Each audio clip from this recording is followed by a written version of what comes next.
நண்பர்கள் எல்லாருக்கும் வணக்கம். இன்றைக்கி வந்து நம்ம என்ன பார்க்க போகிறோம்னு பார்த்தீங்கன்னா, நம்ம டிஎன்பிஎஸ்சி சிலபஸில் பொதுத்தமிழில் வந்து ஜிஇ போப் அவரை பற்றி தான் வந்து பார்க்க போகிறோம். அவரை பற்றி இதுக்கு முன்னாடி டிஎன்பிஎஸ்சி எக்ஸாம்ஸில் கேட்ட ப்ரீவியஸ் இயர் கொஸ்டின்ஸ்லாம் வந்து நான் எடுத்துகிட்டு வந்திருக்கேன். அந்த வீடியோஸ் வந்து நீங்கள் ஃபுல்லாக பாருங்கள். இப்போ ஜிஇ போப் பற்றி எப்படிலாம் கொஸ்டின்ஸ் வந்து கேட்டிருக்காங்க அப்படின்னு சொல்லிட்டு ஒரு ஐடியா கிடைக்கும். ப்ளஸ் வந்து புதுசாக ஏதாச்சும் இன்ஃபர்மேஷன் இருந்துச்சுன்னா நம்ம வந்து நோட் பண்ணி வச்சுக்கலாம். வீடியோஸ் வந்து இப்போ ஃபுல்லாக பார்த்தாலே ஜிஇ போப் பற்றி ஓவராலாக வந்து நமக்கு கவர் பண்ண மாதிரியே இருக்கும். இது மாதிரி பார்த்திங்கன்னா நம்ம நிறைய தமிழறிஞர்கள் பற்றி வீடியோஸ் வந்து நம்ம கொடுத்துருக்கோம். சப்போஸ் வந்து அந்த வீடியோஸில் வந்து யாராச்சும் பார்க்காம இருந்தீங்கன்னா நம்ம சேனல் ப்ளேலிஸ்ட்டில் போய்ட்டு தமிழறிஞர்கள் அப்படின்னு சொல்லிட்டு ஒரு ப்ளேலிஸ்ட் இருக்கும். அந்த ப்ளேலிஸ்ட் பார்த்தீங்கன்னா இதுக்கு முன்னாடி அப்டேட் பண்ண எல்லா ப்ரீவியஸ் இயர் கொஸ்டின்ஸும் இருக்கும். நீங்கள் வந்து பார்த்துக்கலாம். இப்போ தான் வந்து நம்ம சேனல் வந்து ஃபஸ்ட் டைம் பார்க்குறீங்கன்னா கொஞ்சம் சப்ஸ்கிரைப் பண்ணுங்கள், சப்போர்ட் பண்ணுங்கள், ஃப்ரெண்ட்ஸ்க்கு வந்து ஷேர் பண்ணுங்கள். சரி வாங்க இன்றைக்கி கொஸ்டின்ஸ் வந்து பார்ப்போம். ஃபஸ்ட் பாருங்கள், திருக்குறளையும் திருவாசகத்தையும் ஆங்கிலத்தில் மொழிபெயர்த்த ஜிஇ போப் பிறந்த நாடு என்னன்னு கேட்டிருக்காங்க. அதுக்கான ஆன்சர் வந்து ஆப்ஷன் பி கனடா. நோட் பண்ணி வச்சுக்கோங்க. ஜிஇ போப் பிறந்த நாடு வந்து கனடா.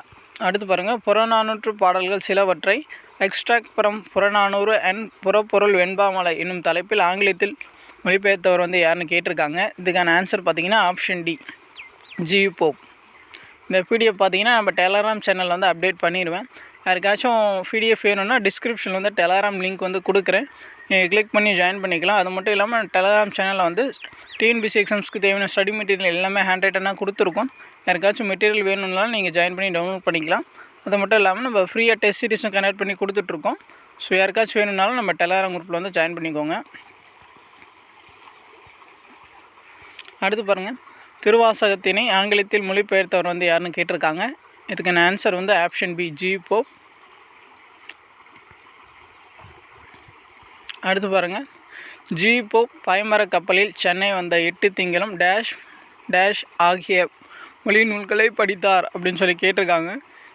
இதுக்கான ஆன்சர் பார்த்திங்கன்னா ஆப்ஷன் டி வடமொழி தமிழ். கரெக்டாக நோட் பண்ணி வச்சுக்கோங்க. அவர் வந்து சென்னைக்கு வரப்போ வந்து எத்தனை திங்கள் ஆச்சு அது வந்து முக்கியம். 8 திங்கள்.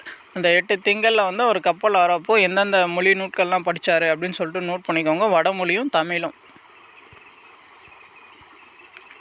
அடுத்து பாருங்கள், திருக்குறள் திருவாசகம் நாலடியார் ஆகிய நூல்களை ஆங்கிலத்தில் மொழிபெயர்த்து வந்து யாரும் கேட்டிருக்காங்க. இதுக்கான ஆன்சர் வந்து ஆப்ஷன் பி ஜிஇ போப். இப்போ 40 ஆண்டுகள் வந்து திருக்குறளை படித்து சுவைத்து தான் வந்து ஜிஇ போப் வந்து அதை வந்து மொழிபெயர்ப்பு வந்து செஞ்சுருப்பார். அதை நோட் பண்ணி வச்சுக்கோங்க. அடுத்து பாருங்கள், ஜிஇ போப் அவர்களுக்கு தமிழ் மீது பற்று உண்டாவதற்கு காரணமாக இருந்த நூல் எது அப்படின்னு சொல்லி கேட்டிருக்காங்க. இதுக்கான ஆன்சர் பார்த்திங்கன்னா ஆப்ஷன் பி புறநானூறு. அவர் திருக்குறளை தான் மொழிபெயர்த்தார் அப்படின்னு சொல்லிட்டு திருக்குறள் தான் நிறைய பேருக்கு மைண்டுக்கு போகும். ஸோ அதை கரெக்டாக நோட் பண்ணி வச்சுக்கோங்க. புறநானூறு. அவருக்கு தமிழ் மீது பற்று வர காரணமாக இருந்த நூல் வந்து புறநானூறு. அடுத்து பாருங்கள், ஜிஇ போப் தொகுத்த நூலின் பெயர் என்ன அப்படின்னு சொல்லி கேட்டிருக்காங்க. அதுக்கான ஆன்சர் வந்து option D Tamil Seyyutkalambakam. GE Pope தொகுத்த நூலோட பெயர் வந்து தமிழ் செய்யுட்கலம்பகம். அடுத்து பாருங்கள், இறந்தும் இரவாது வாழும் தமிழ் மாணவர் அவர் தமிழ் உள்ளங்களில் இன்றும் வாழ்கின்றார் என்றும் வாழ்வார் யார் அப்படின்னு சொல்லி கேட்டிருக்காங்க. இதுக்கான ஆன்சர் வந்து ஆப்ஷன் பி ஜிஇ போப். அடுத்து பாருங்கள், திருவாசகத்தை ஆங்கிலத்தில் மொழிபெயர்த்தவர் வந்து யார் அப்படின்னு சொல்லி கேட்டிருக்காங்க. இதுக்கான ஆன்சர் வந்து ஆப்ஷன் சி ஜிஇ போப். திருவாசகத்தை ஆங்கிலத்தில் மொழிபெயர்த்தவர் வந்து ஜிஇ போப். அடுத்து பாருங்கள், திருவாசகம் யாரால் ஆங்கிலத்தில் மொழிபெயர்க்கப்பட்டது அப்படின்னு சொல்லி கேட்டிருக்காங்க. இதுக்கான ஆன்சர் வந்து ஆப்ஷன் பி ஜிஇ போப். அடுத்து பாருங்கள், திருக்குறளை 40 ஆண்டுகள் படித்து சுவைத்த போப் அதனை ஆங்கிலத்தில் எந்த ஆண்டு மொழிபெயர்த்து வெளியிட்டார் அப்படின்னு சொல்லி கேட்டிருக்காங்க. இதுக்கான ஆன்சர் வந்து ஆப்ஷன் டி 1886. இந்த இயர் வந்து நல்லா நோட் பண்ணி வச்சுக்கோங்க. திருக்குறளை ஜிஇ போப் வந்து ஆங்கிலத்தில் மொழிபெயர்த்து வெளியிட்ட ஆண்டு வந்து 1886.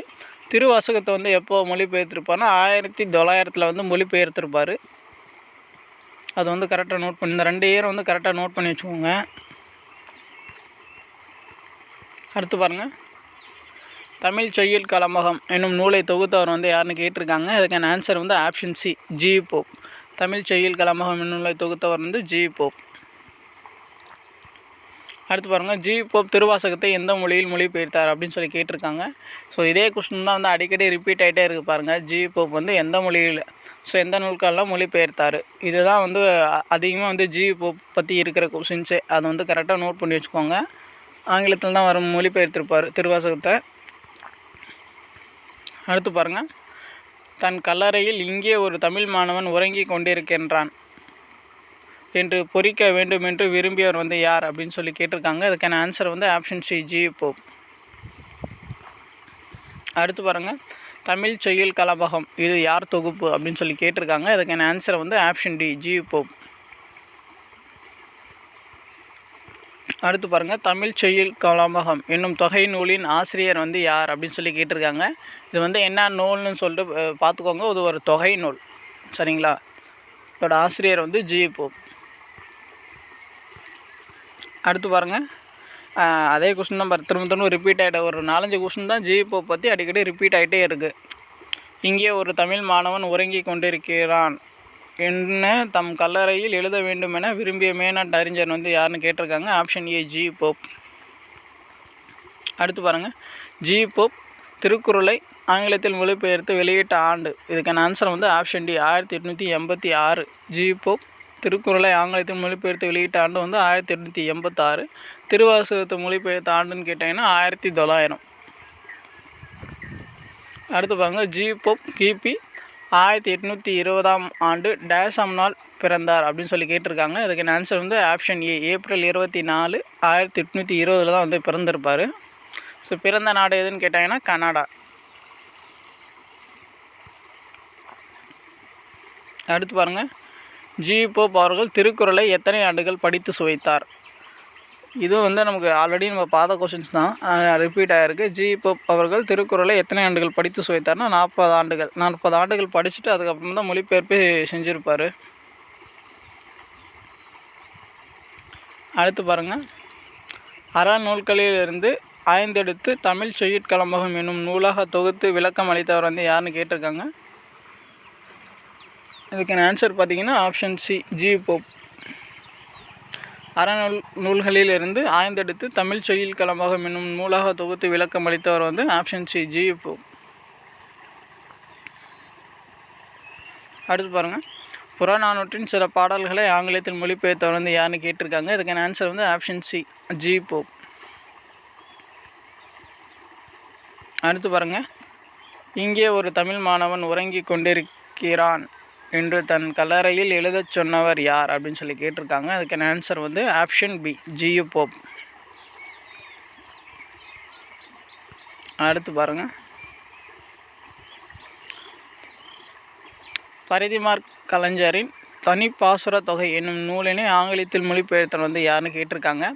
பரிதிமாற் கலைஞரின் தனிப்பாசுர தொகை என்னும் நூலினை ஆங்கிலத்தில் மொழிபெயர்த்தவர் வந்து ஆப்ஷன் டி, ஜி போப். ஜி போப்புனால மேக்ஸிமம் எல்லாமே வந்து ஆங்கிலத்தில் தான் மொழிபெயர்த்திருப்பார். அவர் வந்து ஆங்கிலத்தில் என்னென்ன மொழிபெயர்த்தார் அப்படின்னு சொல்லிட்டு எல்லாமே தெரிஞ்சு வச்சுக்கோங்க. என்னென்னு பார்த்துக்கோங்க. தனி பாசுர தொகை, திருக்குறள், திருவாசகம், இப்போ நாலடியாரில் புறநானூறு, இது எல்லாமே பார்த்தீங்கன்னா ஜி போப் வந்து ஆங்கிலத்தில் வந்து மொழிபெயர்த்த நூல்கள். அது வந்து கரெக்டாக நோட் பண்ணி வச்சுக்கோங்க.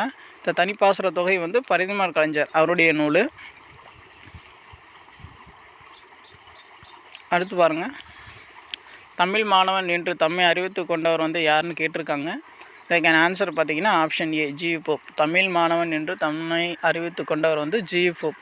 ஸோ அவர் தான் வந்து கல்லறையில் வந்து என்னை வந்து தமிழ் மாணவன் இங்கே உறங்கி கொண்டிருக்கிறான் அப்படின்னு சொல்லிட்டு பொறிங்க அப்படின்னு சொல்லியிருப்பார். அடுத்து பாருங்கள், திருக்குறளை 40 ஆண்டுகள் படித்து சுவைத்த சான்றோர் யார் அப்படின்னு சொல்லி கேட்டிருக்காங்க. அதுக்கான ஆன்சர் வந்து ஆப்ஷன் டி, ஜி போப். திருக்குறளை 40 ஆண்டுகள் படித்து சுவைத்த சான்றோர் யார் அப்படின்னு தான் கேட்டிருக்காங்க. அதுக்கான ஆன்சரை வந்து ஆப்ஷன் டி, ஜி போப் தான். அவ்வளோதான். இப்போ ஜி போப் பற்றி ஓரளவுக்கு வந்து உங்களுக்கு ஐடியாஸ் கிடச்சிருக்கும். எந்த கொஷின்ஸ் வந்து அதிகமாக ரிப்பீட் ஆகிருது, எப்படிலாம் கொஷின்ஸ் ரிப்பீட் ஆகுதுன்னு உங்களுக்கு தெரிஞ்சிருக்கும்.